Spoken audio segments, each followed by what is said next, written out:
on a tout cueilli en 8 jours dans la semaine. Je redis quelque chose qui est très important, c'est la cueillette se fait est manuelle, ce qui représente un travail considérable parce qu'on a cueilli 600 kilos d'olives. Imagine à raison d'une centaine, au moins une centaine par kilo. Hein, toutes ont été prises à la main. Hein. On devrait avoir cette année une récolte appréciable, malgré le mauvais temps qu'on a eu, puisque quand on regarde les autres fruitiers, les abricots, tout ça, il n'y a rien du tout.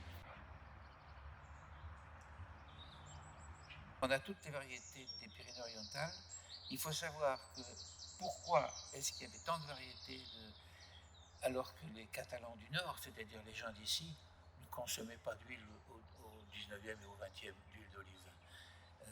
Mais toute l'huile partait dans les pays du Nord, enfin dans le nord de la France, la Belgique, le Luxembourg, la Hollande, pour les filatures.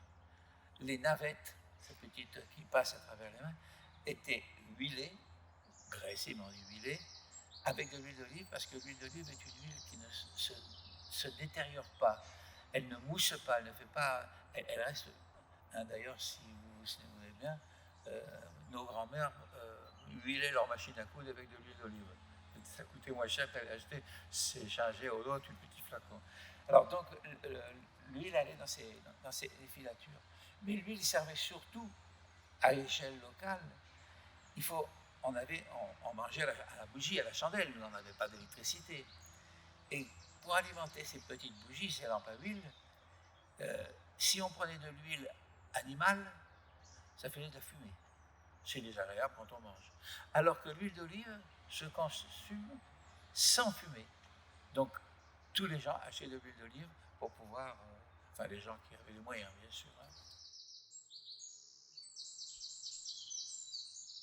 Il faut planter des pollinisateurs, c'est-à-dire comme chacun est autostérile, il faut mettre des pollinisateurs. Et les pollinisateurs, heureusement que nous avons fait la recherche d'ADN sur chaque variété, on connaît donc la filiation des variétés.